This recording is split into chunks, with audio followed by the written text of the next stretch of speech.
Alright guys,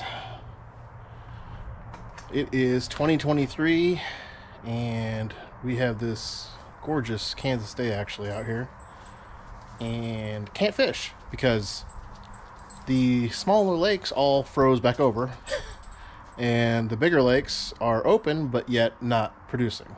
So we are stuck here, and I thought that for 2023, since there's so much interest and it's like by far my most popular video, I thought I would do an update about my tournament setup for kayak tournaments.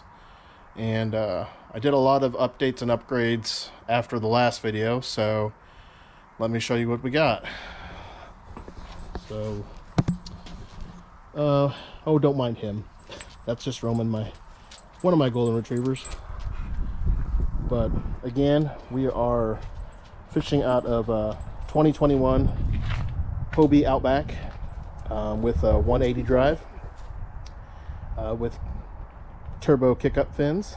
And I don't want to go through the whole kayaks, the layout of it necessarily, but mainly what I did.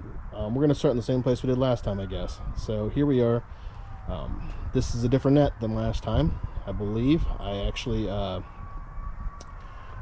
guess kind of built this net using a DIY video off of YouTube. I'll put a link to it in the description. But it's pretty simple. It's one of those kayak nets. It was shorter, like to here or so, and then I just extended it with PVC and added some gripping to it, a cap obviously, and it's held in place here with this roto grip from Yak Attack. It holds in there really good, so I don't have to worry about it going overboard. And even if it went overboard, it will float because it is filled with that Instafoam stuff. So any case, so that's that. Move here to this pocket right here. Nothing new. Oh, don't pay it. I got super glue and some trailers. Don't pay any attention to these jig trailers. These are probably the worst ones ever made, right? Yamamoto twin tail grub. Don't use this. Moving on, this is my fish tether. I had this on here previously last time too, but it works really good to hold the fish. And I don't put the fish overboard anymore. Usually what I'll do is I'll go ahead and take my net here and I'll brace it under there. Sorry. And on the roto grip like that. You can see that.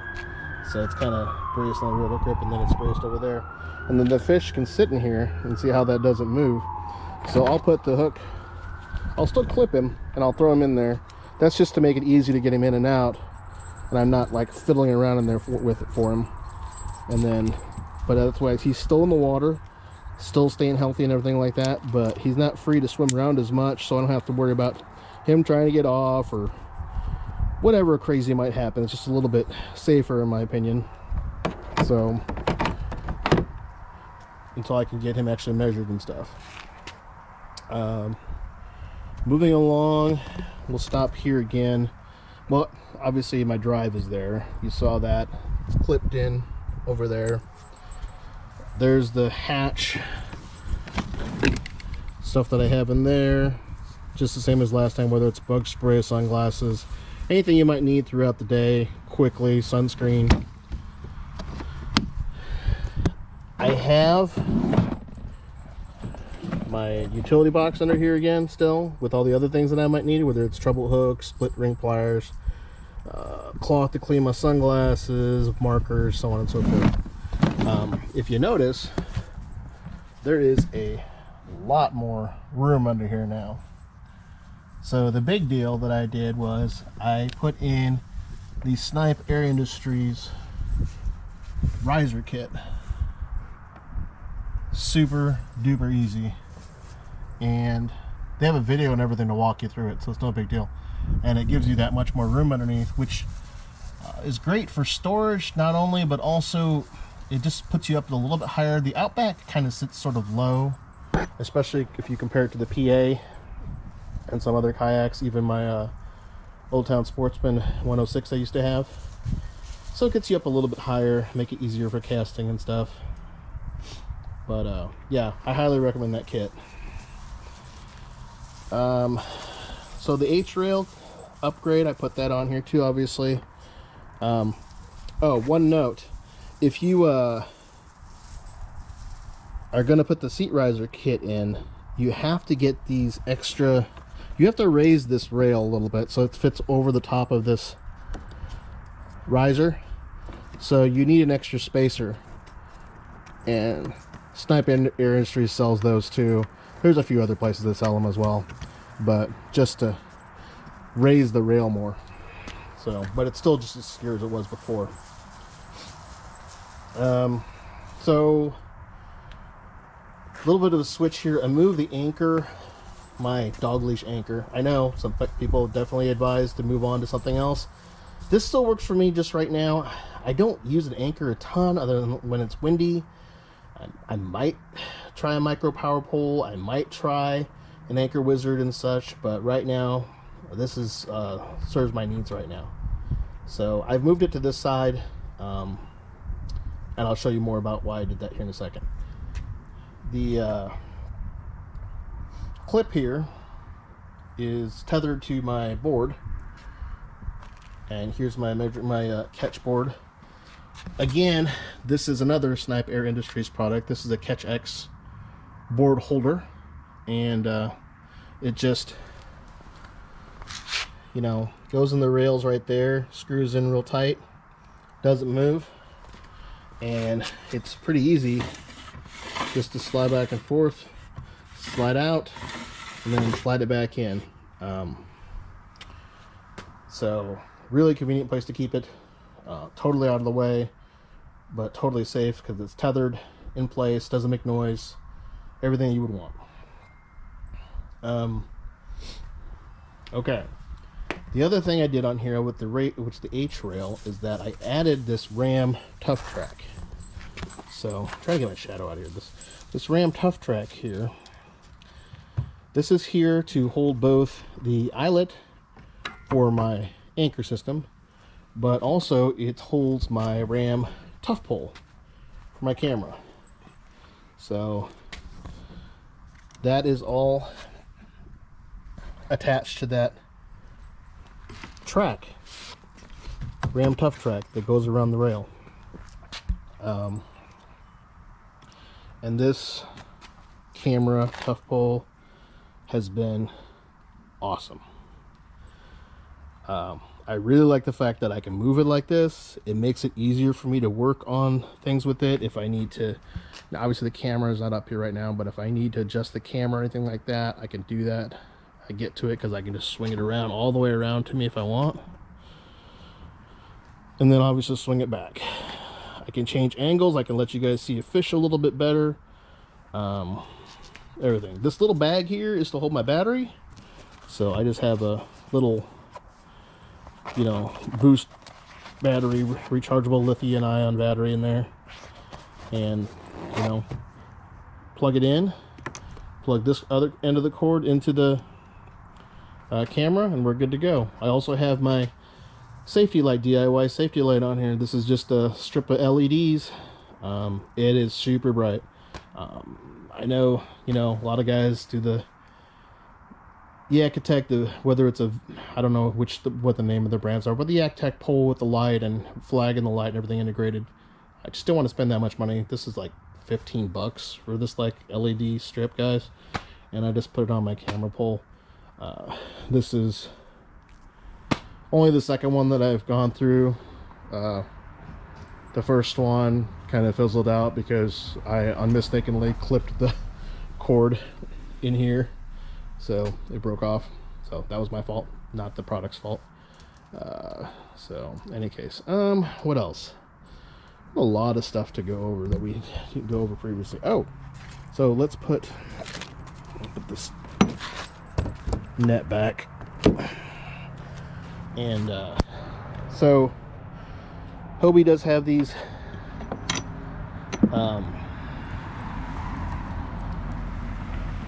pull strings, these pulleys, you know, to retract and deploy, whether it's the rudder or the Guardian transducer shield. I told you guys last time I wasn't really using the transducer shield. I wasn't using this one that retracts it because I didn't have side scan. Well, we have side scan. So I've went ahead and gone with Lowrance FS7. So Lowrance Elite FS7, and it's been really nice. Getting used to using side scan. I'm not an expert at it by any means yet, but it's just something I'm playing catch up on, kinda. So it's active target capable too. So if for some reason at some point I decide to do some forward-facing sonar, I guess I could do that. But so the reason I'm pointing that out is because so under here is your transducer shield. I'm trying to get it down here so you guys can see it. So there's the transducer shield, and if I try to deploy it,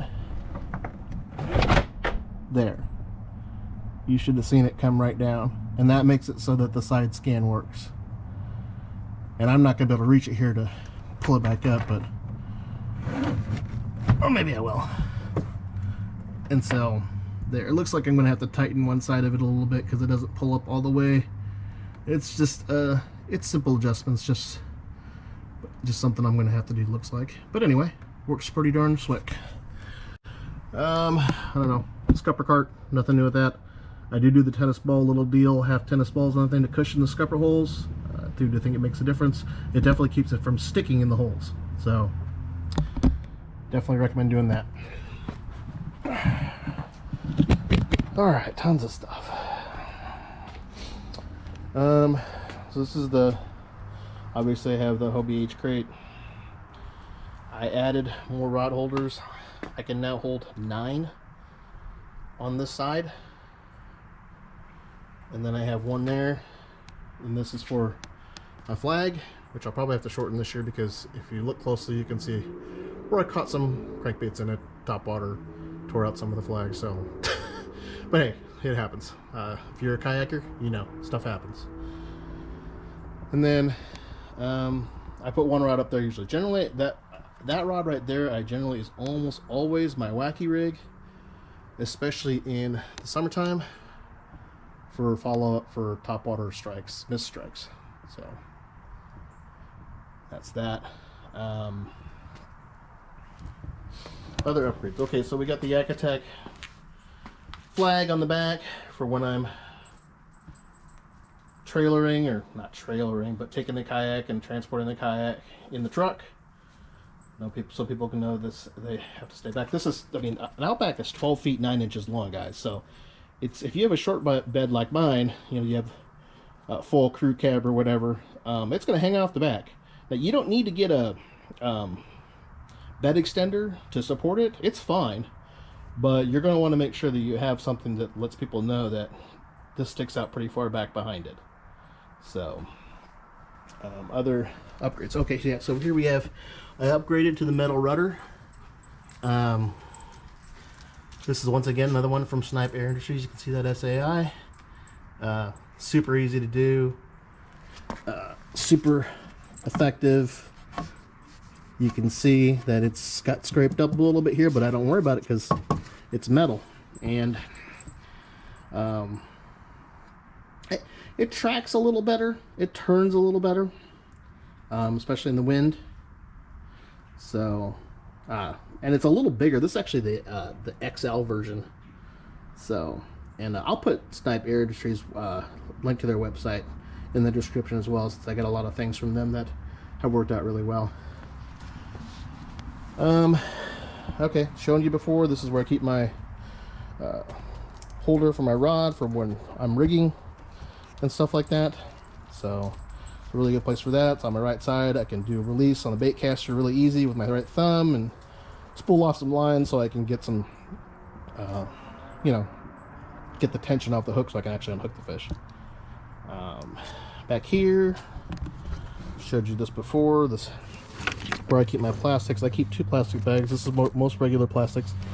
This 6 cents bag here accommodates like the swim bait, like the clamshell stuff, better than the KVD one. So I use that one too for swim bait, clamshells, and other things that have those type of packaging.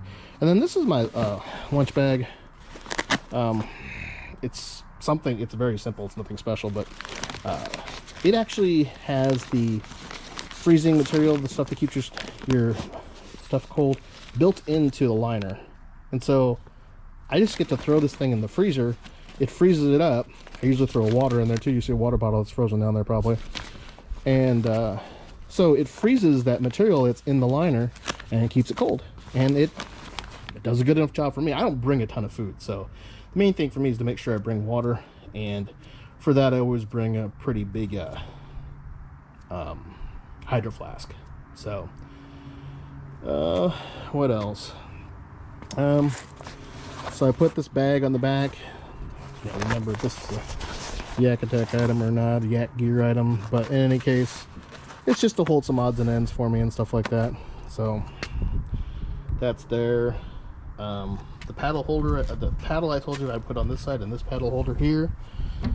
It's out of the way. Don't use the paddle very often. Oh, yeah, and one thing to note is I do use one of these assault paddles. I know some people don't like them. They think they're a waste. I have used it to help me hook on or pull myself toward the dock or shore or something like that before. The biggest thing I use it for is I keep it right here. And since, you know, Hobie doesn't have, you know, what do you want to call it? Automatic reverse? Or instant reverse, I should call it. Instant reverse like the Old Town does, or some of the other pedal drives. This is kind of like my instant reverse. I can grab the paddle real quick, do a couple strokes backwards real quick to keep me out of trouble, and make small adjustments here and there. And it has worked out beautifully. And I definitely recommend getting one for making small adjustments here and there. This is my tether, Rogue Tether Company, for my phone. I keep it in this drink holder here, cup holder here. Keep the phone right in there so it's out of the way. Like I said, here's my Lowrance FS7. I'm going quick now here, guys. I know it's getting long. Pliers, scissors. Those are on tethers, so they don't go overboard. I am somebody who likes to throw stuff overboard, it seems like. It's happened to me a few times. I tether in my drive. Gosh knows I don't want to lose that. That is definitely not cheap to replace. And I don't know. I think that, oh, yeah, the seat. Kayak cushions.